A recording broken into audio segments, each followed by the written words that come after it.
Mario Rivadulla presenta Teledebate con Ramón Reyes, Alex Jiménez y Dilenia Cruz. Teledebate, objetivo y veraz, siempre fiel a la verdad.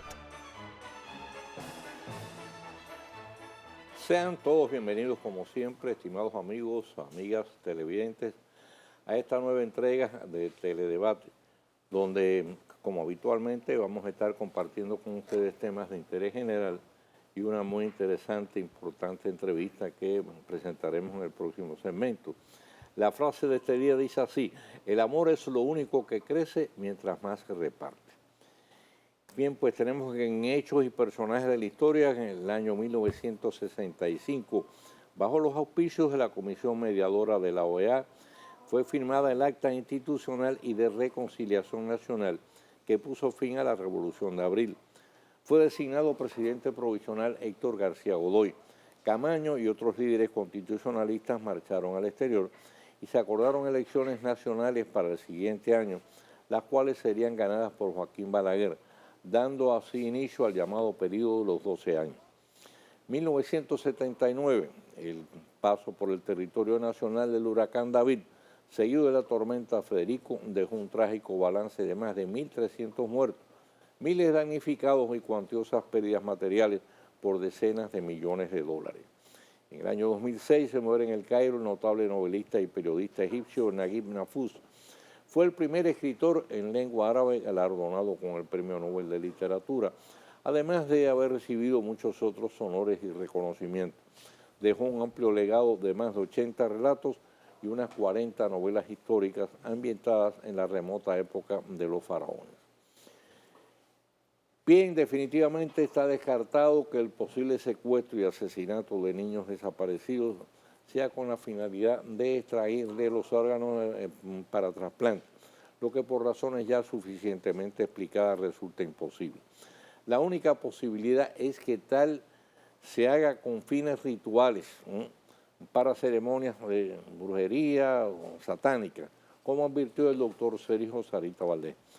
Queda pendiente la explicación en torno a las razones que motivaron el allanamiento de las 3 clínicas. 2 decisiones del presidente Danilo Medina que pudieran considerarse crónica, esperada, anunciada y acertada. Las sendas ratificaciones de Héctor Valdés Albizu al frente del Banco Central, cuya certera conducción ha mantenido la estabilidad macroeconómica y el control de la inflación y la tasa de cambio, y de Luis Armando Asunción en la superintendencia de bancos, donde ha dado demostraciones de que se mantiene ojo vigilante sobre el comportamiento de las entidades financieras. Bien que el ministro de Educación y la directiva de la ADP se acerquen con ánimo de conciliar aspiraciones y zanjar conflictos, debiera ser una disposición permanente. Hay que extrañar por todos los medios que las diferencias puedan degenerar en paros escolares. La educación debe ser considerada terreno sagrado y que no sufra interrupciones, compromiso prioritario de las autoridades educativas y el gremio magisterial. La consigna común debe ser ni un solo día perdido de clases. Y bien, pues aquí tenemos, antes de entrar a conversar con nuestro huésped hoy en Teledebate, pues una invitación que nos hace llegar el doctor Juan Cabrera para la puesta en circulación del libro Una historia inolvidable, donde se narra la vida y obra del filántropo dominicano doctor Félix Antonio Cruz Jiminián, con el objetivo de que sirva de motivación a la nueva generación de jóvenes. Esto va a ser mañana a las 7 de la noche en la Biblioteca Nacional Pedro Enrique Sureña, en la Plaza de la Cultura. Un merecido reconocimiento al doctor Cruz Jiminián. Hacemos la pausa y cuando regresemos ya estamos conversando con nuestro huésped hoy en Teledebate.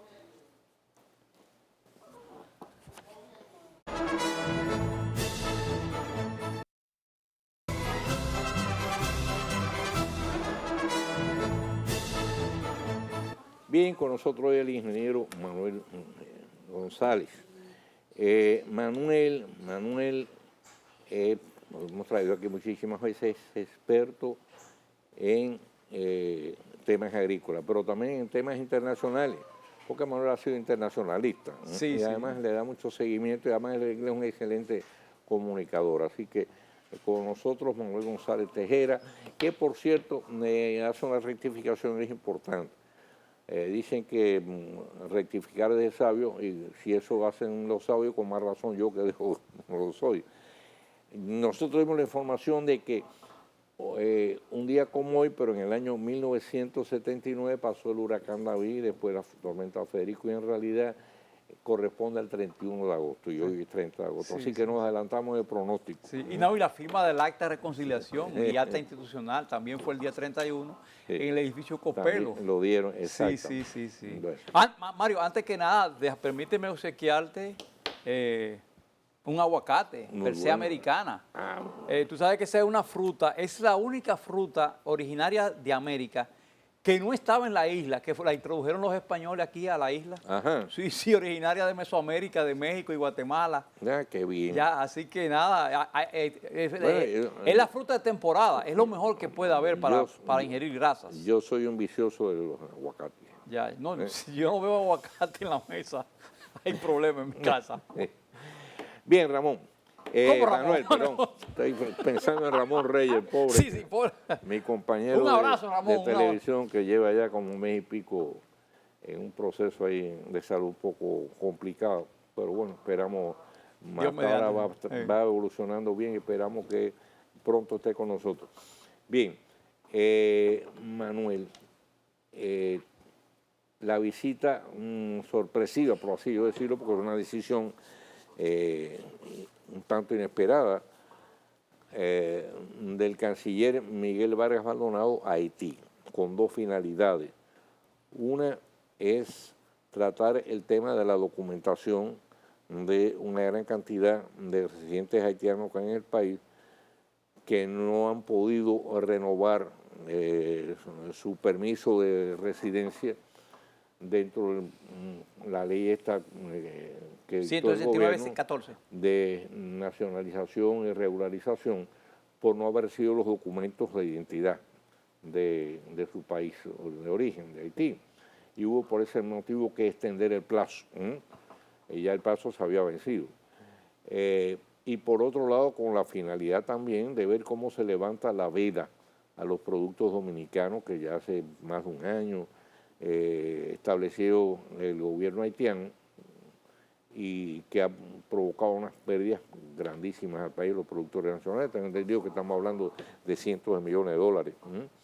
¿Qué tú crees de esta visita? ¿Tú crees que ha sido una buena iniciativa que ha adoptado el canciller, digo, en el gobierno, porque el canciller, toda la política exterior quien la dirige el presidente de la República? Claro. ¿Crees que debe ser provechosa, fructífera esta visita? No, es sumamente importante porque antes que nada tenemos que saber que primero, ¿cuál es nuestro vecino? Es Haití. Ahí hay 391 kilómetros de frontera que tenemos, que nos separan de Haití, que existe, ya es nuestro principal socio comercial después de los Estados Unidos de Norteamérica.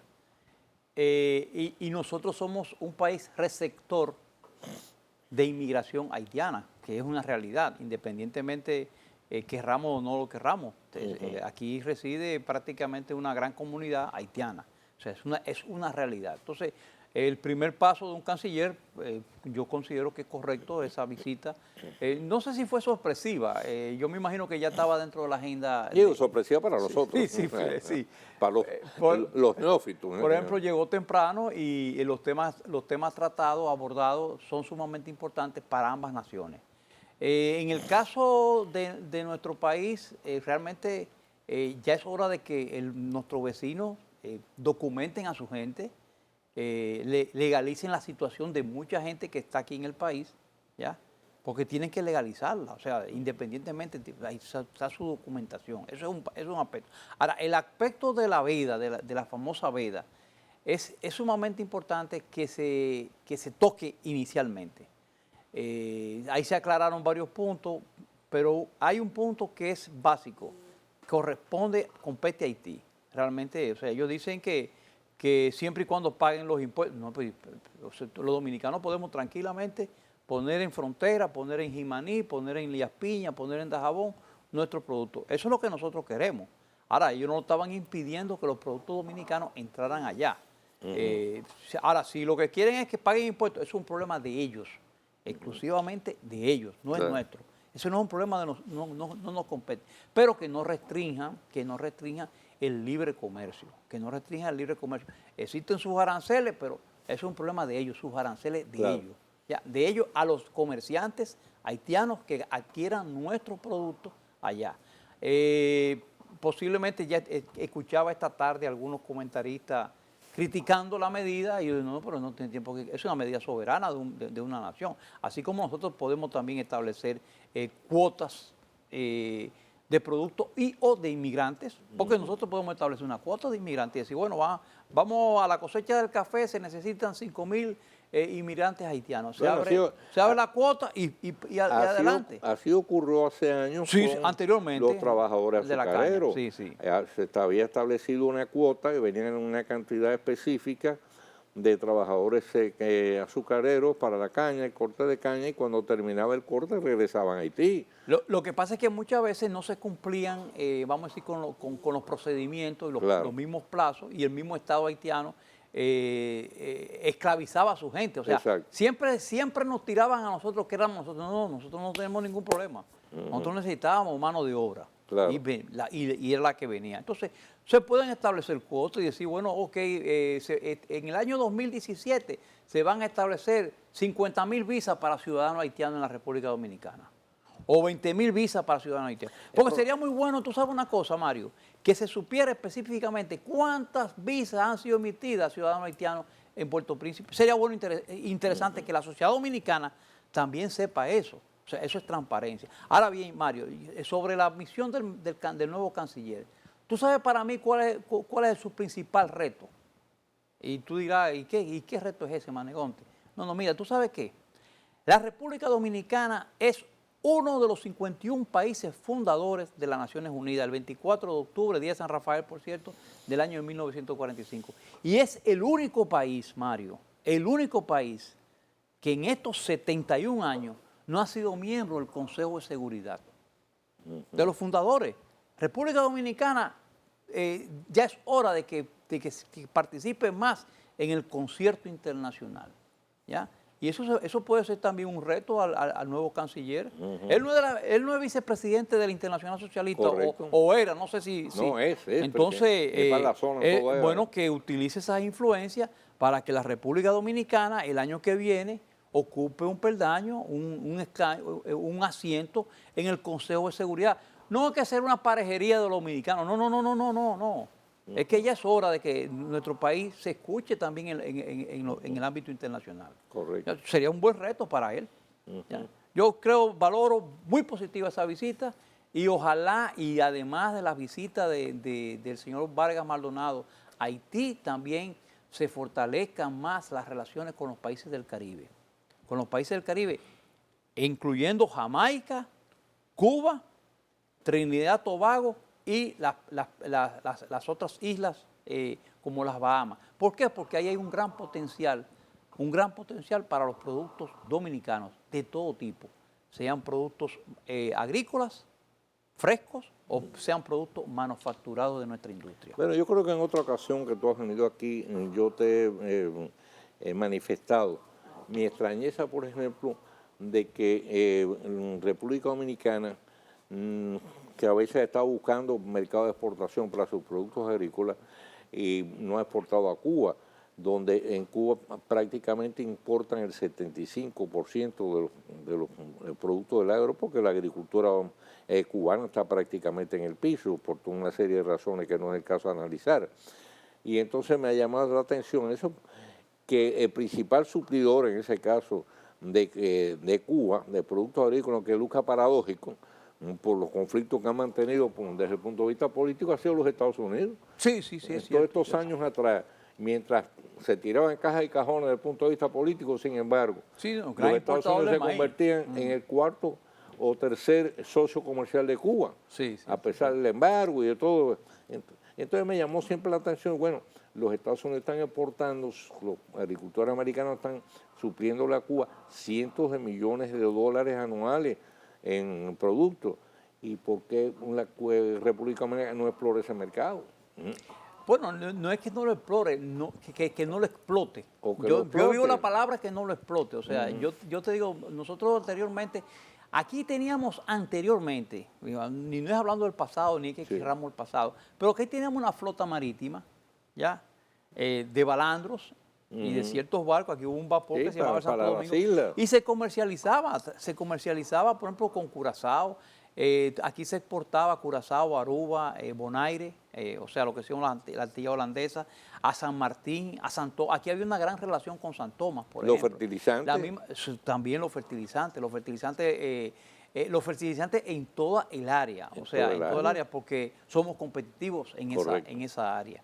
Entonces sería bueno que el aspecto de la política exterior se ligue más como se liga en todos los países, porque la política exterior no es para mandar a una gente a un sitio a que esté pasando una luna de miel Claro. o esté estudiando, sino para que esté ampliando comercio de la República Dominicana, comercio de la República Dominicana hacia esos países donde están esos embajadores y esos cónsules. Que tienen que ser Porque promotores. eso es lo que hay que exigirle a los embajadores y a los cónsules. Su resultado está en cómo se ha ampliado el comercio con esos países. Por ejemplo, hemos visto un papel que ha tenido un amigo, bueno, para mí un amigo de infancia, Federico Cuello, en el caso de Inglaterra. ¿Tú te imaginas, después que Federico Cuello llegó a Londres, lo que ha ocurrido con las relaciones entre Inglaterra y la República Dominicana? Se ha incrementado sustancialmente la visita que se habían caído de turistas Sí. norteamericanos, británicos a la República Correcto. Dominicana, claro está, mancomunadamente junto con el Ministerio de Turismo, y también las exportaciones agrícolas, ¿ya? Y En el azúcar. caso azúcar también hubo ya exportaciones hacia el mercado inglés. O sea, eso es sumamente importante. Y eso debe ser un rol, ojalá que el señor canciller en su agenda esté eso, la evaluación, ¿ya? De los diplomáticos dominicanos en función de también el comercio entre los países. Bueno, yo creo que sería cuestión también de establecer una política y una estrategia de carácter general. Es que ya está establecida. Exacto, sí. Lo que pasa es que lo que tiene que Aplicarla. funcionar, hay que aplicarla. Correcto. Hay que aplicarla, hay que aplicarla. O sea, Sí. simple y llanamente. Entonces tú estás optimista en relación con el viaje. Sumamente. Y no, y es importante, o sea, nosotros no podemos estar tampoco de espalda a Haití. Claro. O sea, independientemente de todo, no podemos Mire, estar... nos gusta o no nos gusta, hay una realidad. El sol se pone por allá. Esta isla es un condominio. Y ese condominio, en este caso, pues tiene dos propietarios. De este lado sí somos propietarios nosotros, del lado de allá es propietario de Haití. Y estamos condenados a convivir. Claro. Y si estamos condenados a convivir, bueno, lo inteligente y lo racional, lo razonable es que lo hagamos en las mejores condiciones posibles. Ahora, pero somos un condominio, pero si a aquel le cortan la luz, que Sí. no venga y que se engancha a nosotros. Esa es la otra Si a cosa. aquel le cortan Bueno. el agua, que no venga y se engancha a nosotros. Esa es la otra sino cosa. que una relación, Esa es. una No, relación no, tiene que ser una de tú a relación, tú. en este caso, de respeto mutuo. De respeto mutuo. No es que tú me veas a cargar del lado tuyo. ¿no? Sí, claro, No, claro, esta es la claro. cosa. Tú estabas hablando, por ejemplo, de las cuotas. Pero hay una realidad, Manuel, desde el punto de vista teórico, eso luce bonito y sería lo ideal. Pero tenemos una frontera extraordinariamente porosa y gente en la frontera muy porosa también. Sí, pero, Entonces hay una inmigración ilegal enorme. tratemos de tender hacia la institucionalidad. O sea, sabemos que existe una frontera que es porosa realmente, pero también sabemos que la persona tiene que documentarse, independientemente de lo que sea. Porque es que aquí el problema dominico-haitiano o el problema haitiano-dominicano se ha dividido, se le ha dado como un solo problema. No, son diferentes problemas, diferentes vertientes que ha tenido esa migración, porque hay una migración y hay una comunidad haitiana residente Sí. aquí en la República Dominicana Que está legal. que ya, y que ya prácticamente se puede decir que es dominicana. O sea, porque mucha gente nacida aquí en el país Claro. ya es dominicana. Ahora, otra cosa es lo que ha ocurrido después del 2010 para acá. Que eso es sumamente importante, porque eso es lo que uno está viendo, y eso es lo que tiene que ponerse arriba de la mesa. Eso que viene del 2010 para acá. Así mismo después, vamos a esperar que todo eso pueda Y seamos organizar. optimistas. Sí. Mario, seamos optimistas. Vamos a hacer una pausa, Manuel, regresando.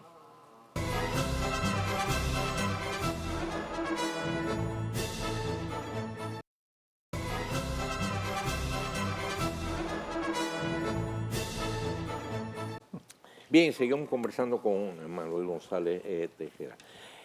Como dije al principio, Manuel, aparte de ser un experto agrícola, de los más calificados con que cuenta el país, sobre todo en el área arrocera, pero también es un destacado internacionalista, tiene un conocimiento muy amplio, además le da un seguimiento constante, o sea que está actualizado.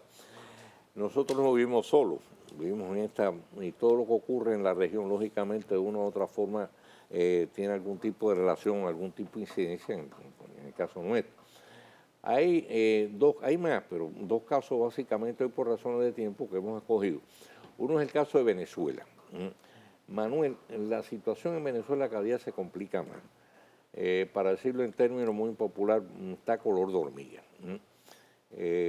Sabe que se intentó allí una gestión mediadora donde participó el expresidente Leonel Fernández, José Luis Rodríguez Zapatero, el ex jefe de gobierno socialista de España, y estaba pues también el expresidente de Panamá, Martín Torrijos, y por más esfuerzo que hicieron, todo eso se fue a pique. La situación se ha ido enchinchando cada vez más, y hoy hay una situación de confrontación cada día más preocupante. Yo te confieso que estoy muy preocupado con el destino de Venezuela. La oposición ahora ha lanzado como consigna, ahora este día primero, la toma de Caracas, pero una toma pacífica, no es una toma militar, sino mediante una movilización popular. Y frente a esa situación, bueno, pues Maduro ha ido tomando cada vez más medidas más restrictivas. Por ejemplo, a la última hora le suspendió el pago, ordenó suspenderle el pago a los diputados, el pago del salario de los diputados. Lógicamente a quien afecta a la oposición, el gobierno, ¿no? No, también al los gobierno. diputados del gobierno, no. Entonces, y bueno, ha militarizado la distribución de alimentos y bueno, ha tomado otra serie de medidas también cada vez más fuertes, ¿no? ¿Cómo tú ves la situación de Bueno, ¿Cómo tú crees que puede terminar todo esto? mira, antes que nada, el jueves yo cumplo años. ¿Quién? El 1 de septiembre es mi cumpleaños, Mario. Ah, Sí, sí, así que, mira, yo realmente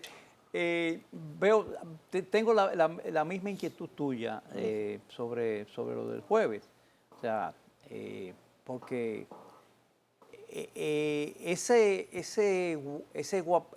esa guaponería de ambos, porque no es un problema de un solo sector, es de ambos. O sea, y ese pugilateo entre poderes, porque está claro, hay un poder legislativo que está en la oposición y hay un poder ejecutivo que está en el PSV y hay un poder judicial también. Entonces, ahí lo que ha ocurrido y lo que está ocurriendo es la falta de interlocutores que se sienten tranquilamente a razonar simplemente. O sea, por ejemplo, el caso del referéndum revocatorio planteado. O sea, ¿cuál es el problema de que se haga en octubre o en enero? No hay ningún problema. Que va el referéndum porque doña Tibisay Lucena y el Consejo Manuel, Electoral... perdóname, en eso sí yo discrepo de ti. La diferencia existe en lo siguiente. Si el revocatorio se hace este año, entonces, y Maduro tiene que abandonar el poder, entonces hay que convocar a nuevas elecciones. Si el revocatorio se hace después del 10 de enero, aunque Maduro salga del poder, sencillamente el vicepresidente ocupa la presidencia. Pero ¿cuál es el problema? O sea, uno lo que está planteando es un golpe de Estado también. O sea, un golpe de Estado legítimo, legal. Entonces, lo que hay que evitar es que corra sangre ahí. No, Eso es lo que hay que evitar. Entonces, las gestiones que hicieron los presidentes Torrijos, Fernández y Rodríguez Zapatero, que fueron excelentes gestiones, pero vamos a hablar claro. O sea, ¿quiénes fueron los primeros que pusieron? ¿Cuál fue la primera restricción? Que no se pueden reunir en República Dominicana. Óyeme, a cualquiera le molesta Sí, que claro. te digan eso. O sea, ¿por qué no puede ser República Dominicana? ¿Tú entiendes? Acusaron injustamente, a mi juicio, y un prejuicio absurdo, al presidente Danilo Medina de estar favorecido. Sí, en sí, este no, caso. entonces, Y por el contrario, Danilo Medina se ha mantenido claro, en este caso, todo el muy mundo al margen. se ha mantenido, no, todo el mundo aquí se ha mantenido al margen Sí. ante esta situación, que es una situación que a nosotros nos preocupa, ya, primeramente por nuestros lazos de hermandad con Venezuela. Ahí están los restos del bisabuelo de Bolívar, están aquí en la catedral, en la Catedral Primada de las Américas. ¿Me entiendes? Entonces, yo creo que es hora de que ellos maduren. Sí, ¿cómo fue? No, tienen que madurar independientemente. Porque el jueguito ese le puede costar caro. Porque simple y llanamente tenemos que... Pero fíjate, tú no puedes esperar, y esa es la preocupación mía, de que maduren de manera espontánea. Habría que tener un interlocutor válido en ese sentido, ¿verdad? Se había hablado inclusive de un representante del Vaticano, pero no sé en qué quedó eso. No, es posible. O sea, el representante vaticano todavía es una manga, es una carta debajo de manga que actualmente está arriba ya. Pero tiene que sacar la carta rápidamente. Posiblemente la tengan que sacar después del día 1 de septiembre. Sí, porque yo te voy a decir una cosa, lo que va a ocurrir va a haber el 1 confrontación. ojalá no haya. O sea, tenemos que tener fe, Dios mediante, no existe esa confrontación. Va a ser, se están convocando 2 manifestaciones en Caracas el próximo jueves. Una a favor y otra en contra. Sí, pero, bueno, no, son unas a favor y a favor. O sea, una a favor de su referéndum revocatorio y otra a favor del gobierno. Por eso, O sea, en contra de otra. No, es que lo queremos poner, Bueno, son Mario, dos a favor. Mario, Está son bien. 2 a favor dependiendo de sus intereses. Está bien, pero, o sea, pero van a estar enfrentados. Ah, es lo no, que me refiero. de que van a estar En enfrentados, contra van a estar una de la enfrentados. otra, Lo que hay que evitar y que la fuerza pública evite ya que los bandos se enfrenten. O sea, eso es lo que tienen que evitar. No sabría decir que... Tengamos fe, Mario, tengamos fe, porque imagínate, tú te imaginas que ahora que estemos llegando por fin a un final cuasi feliz, o yo diría feliz en el caso de Colombia, que ahora empiece un problema en Venezuela. Ese es el otro tema que vamos a tratar después. No, pero tranquilo, Sí. Mario. Pero en el caso de Colombia hay otra situación que la vamos a plantear luego cuando entremos en ese tema. Ok. La cosa no está tan clara tampoco, ¿no? Y después te voy a explicar por qué. Pero vuelvo y te repito, yo no le veo salida realmente a la situación de Venezuela por las posiciones, en este caso, tan irreductibles de ambas partes. Cuadrada. Sí. No, Entonces, tienen anteojeras, óyeme, ambos tienen anteojeras. Sí. Cada cual está viendo el poder. No veo por otro lado una agenda de posible arreglo. Es decir, bueno, señores, vamos a ponernos de acuerdo en estos puntos. Entonces... Mira, ¿por qué no tanteamos a Agripino? A ver si lo mandamos para allá. No. Es capaz de arreglarlo. Mandemos a Agripino y a Modaima Capriles para que sirvan de mediadores. Pero ahora tenemos otro buen mediador, es el padre, creo que el padre Lugo, ¿no? El que está mediando con el asunto del colegio médico del gobierno. Sí, no, necesitamos, vamos a mandar un mediador. Es necesario, ahí es necesario un mediador independiente que sea aceptado por ambas partes, Sí. porque tiene que ser aceptado por ambas partes. Pero desde que una parte ya pone objeción contra otra la parte u otro país, ya, o sea, yo diría que es un absurdo. O sea, tú no puedes estar discutiendo y tratando de ayudar cuando te están insultando, o sea, una de las partes. Y eso fue lo que ocurrió. Porque la gente de la MUD se fajó a tratar de implicar al gobierno de Danilo Medina en esto. O sea, cuando estamos totalmente al margen de esto. Yo creo que ya a esa altura la misión había naufragado, Manuel. Había muchos cuestionamientos, no solo en el caso, claro, esa es la parte que nos toca, y a mí me duele también. Pero, por ejemplo, había habido cuestionamientos con respecto a Rodríguez Zapatero. Sí. Porque a Rodríguez Zapatero se le ocurrió, y creo que fue un desliz, dijo, no, revocatorio no, lo que tiene que hacer la opción es esperar las elecciones del año 2019. Entonces, eso, imagínate tú. No, porque tú sabes que también tú tienes que tomar en consideración que no solamente es por Rodríguez Zapatero, sino Rodríguez Zapatero representa al PSOE. Y en Venezuela hay una gran comunidad española votante. Correcto. Votante. Entonces, tú sabes que en las elecciones de junio, el tema venezolano fue un tema de campaña en España. O sea, y llevaron a ¿cómo se llama la esposa de Leopoldo? Tintori. O el padre de Leopoldo López estaban haciendo campañas por Mariano Rajoy. O sea, yo creo que ahí se introduce otro aspecto de la política interna de otro país. O sea, ahí ligaron eso y nada. Se nos pegó el pavo a nosotros. Bueno, lo que pasa es que Rajoy en este caso se había mostrado en este caso partidario de que liberaran a Leopoldo López, como es natural, y entonces es el doliente, ¿no? Sí, ¿por qué Rajoy no se mete con los que están presos en Arabia Saudita? Ujú. ¿Por qué Rajoy no se mete contra los que han condenado a muerte en Arabia Saudita y han decapitado? Porque España tiene negocio con Arabia Saudita. ¿Por qué no se mete con lo que ocurre en Bahrein?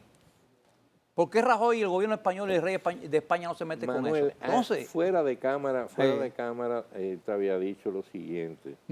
Mira, en la política exterior entre los países ocurren cosas muy singulares.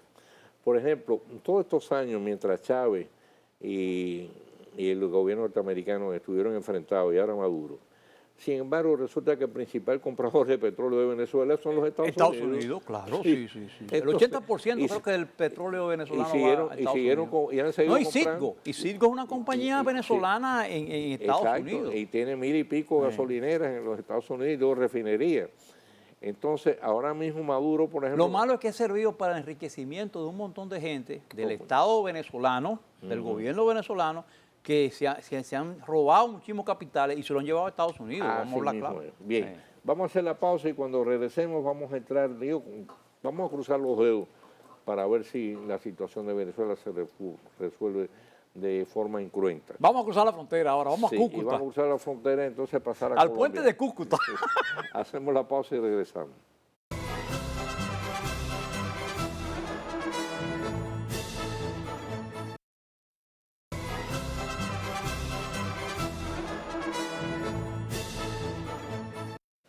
Bueno, como Manuel González Tejera se va el tiempo rápido, nos quedan apenas 6 minutos. Pero estamos cruzando el puente ahora mismo, ahí en el Táchira, de Cúcuta. Vamos a los Santanderes ahora. Nos quedan apenas 6 minutos. Bueno, ahí pues se ha batido palma con razón por el acuerdo de paz, el laborioso acuerdo de paz que se ha logrado en Colombia, que pone fin, esperamos eso, a un largo conflicto de más de medio siglo que ha dejado decenas de miles de muertos, ha provocado cuantiosos daños materiales, ha creado pues unas situaciones de odio, inclusive dentro de la sociedad colombiana. Pero viene ahora una situación, Manuel, y es la siguiente. El presidente Santos tiene que someter, o ya lo ha convocado, el acuerdo de paz a un plebiscito. Y las informaciones que nosotros tenemos de las últimas 72 horas es que en las encuestas que se han venido haciendo marcan un rechazo fuerte de un 75, un 80% de los encuestados, no al acuerdo de paz en sí, sino a los términos del acuerdo de paz. Hay dos cuestiones fundamentales que motivan ese alto nivel de rechazo.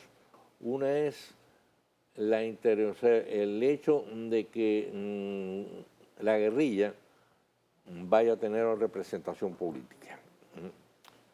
Y en segundo lugar, también que quienes han cometido una serie de hechos que se le atribuyen de carácter criminal, pues queden impunes. Entonces, esa es una situación que se puede presentar ahora y constituye un reto, en este caso para el gobierno de Santos, es decir, cómo Santos y cómo los partidarios, en este caso del acuerdo de paz, logran motivar que en el plebiscito hay una corriente mayoritaria favorable al acuerdo que se ha llegado. Mira, Mario, lo primero es, no sé si ya es primicia, ya se dio a conocer esta tarde, la pregunta del plebiscito. La pregunta está bien clara, es tácita.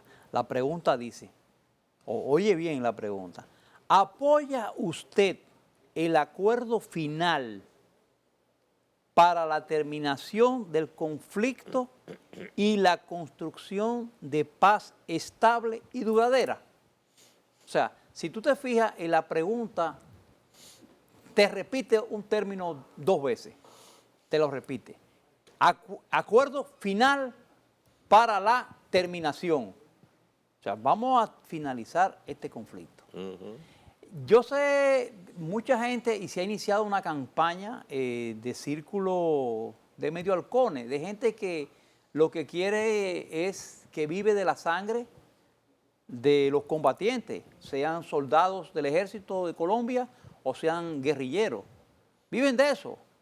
O sea, ahora tú sales, uno sale y ve a una muchacha que han traído aquí en días pasados, una guatemalteca, hablando contra la paz en Colombia. O sea, ya empieza el tinglado internacional contra la paz. Igualmente el caso del señor Uribe.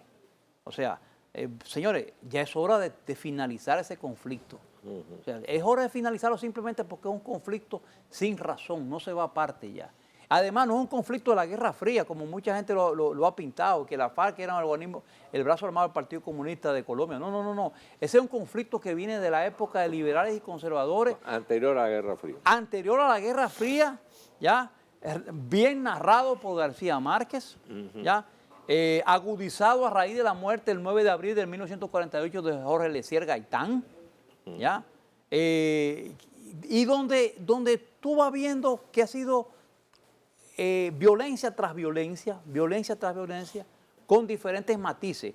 Primero fue el matiz liberal conservador, después el matiz de la Guerra Fría, luego el matiz del narcotráfico, de la lucha contra el narcotráfico también. O sea, hay que tomar en consideración eso. Ahora, como organismo político, o sea, como organismo militar, brazo militar de una posición política, porque la guerra es la continuación de la política por otros medios. Entonces, eso fue lo que ocurrió. O sea, lo más lógico es que miembros de la FARC postulen para ser candidatos a elecciones, postulen para representación legislativa. Igual como ocurrió, Mario, en El Salvador, en Nicaragua y en Guatemala, donde la paz es una realidad. Perdón, Mario. Y hay que decir otros aspectos básicos.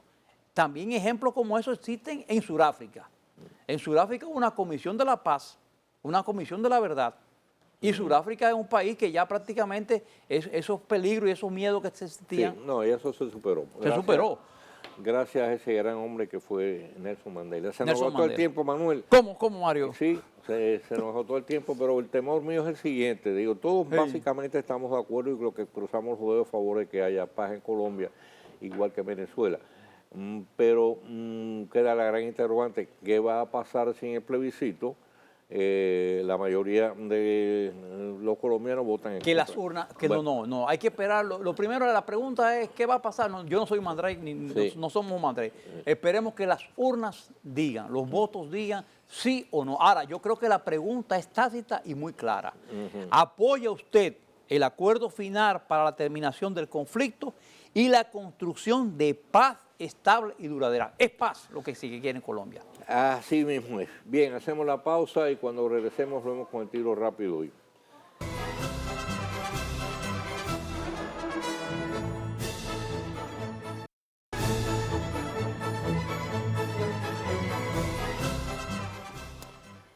Hay que agradecer al padre Jesús Castro, quien funge como mediador en el conflicto entre el gobierno y la directiva del Colegio Médico Dominicano. El persistente interés que ha puesto en su laboriosa y compleja tarea, merced al cual ambas partes contendoras muestran una mayor disposición a retornar al interrumpido diálogo para tratar de zanjar sus diferencias. No pueden descartarse la importancia de dos factores que seguramente contribuyen a hacer bajar la guardia, tanto al gobierno como al gremio profesional. Vale decir a su presidente Waldo Suero, quien a todas luces es la voz cantante y la voluntad predominante en la postura de los galenos. Por un lado, los paros hospitalarios regionales, que como primer paso de un plan de lucha más amplio, pudiera llegar al punto de una huelga médica nacional en el sector público de la salud, con los consiguientes perjuicios y riesgos que conlleva para los segmentos más desfavorecidos de la población. Pudiera ser al frente el hecho de que el gobierno debilitó considerablemente el bloque original de protesta al llegar a acuerdos separados con 21 de los 23 gremios agrupados originalmente alrededor de la postura de la directiva médica, tanto como por la sorpresiva decisión de pensionar de un masivo golpe a miles de médicos, enfermeras y otros servidores del área de la salud con la totalidad de su último salario. Ya un mucho menos belicoso Suero muestra un ánimo más conciliador y accede a reanudar las negociaciones que avanzaron en varios puntos por espacio de 4 meses y cuyo principal obstáculo que causó su interrupción es el cumplimiento del horario médico tal como dispone el Código Sanitario. En tanto, el gobierno se muestra en el mismo ánimo. Bien que ambos contendientes guarden debajo del colchón el hacha de la guerra y se apresten a fumar la simbólica pipa de la paz. Ahora bien, hay que insistir que dialogar significa negociar. Negociar es ceder de parte y parte, dejar de lado las posiciones irreductibles para acortar diferencias hasta llegar a un punto razonable de acuerdo. Para ello será preciso que ambos se sienten de nuevo alrededor de la mesa negociadora con el mejor ánimo de conciliación. De esperar lo hagan. De por medio cuenta la salud de millones de dominicanos y quizás la vida de unos pocos que carecen de capacidad económica para acceder a las clínicas y los consultorios médicos privados. Mañana, Dios mediante, estaremos de nuevo con ustedes con una nueva entrega de Teledebate. Como siempre, nuestros mejores deseos, mayores bendiciones y un feliz resto de la noche, siempre frente a sus canales para seguir disfrutando de la programación de este canal.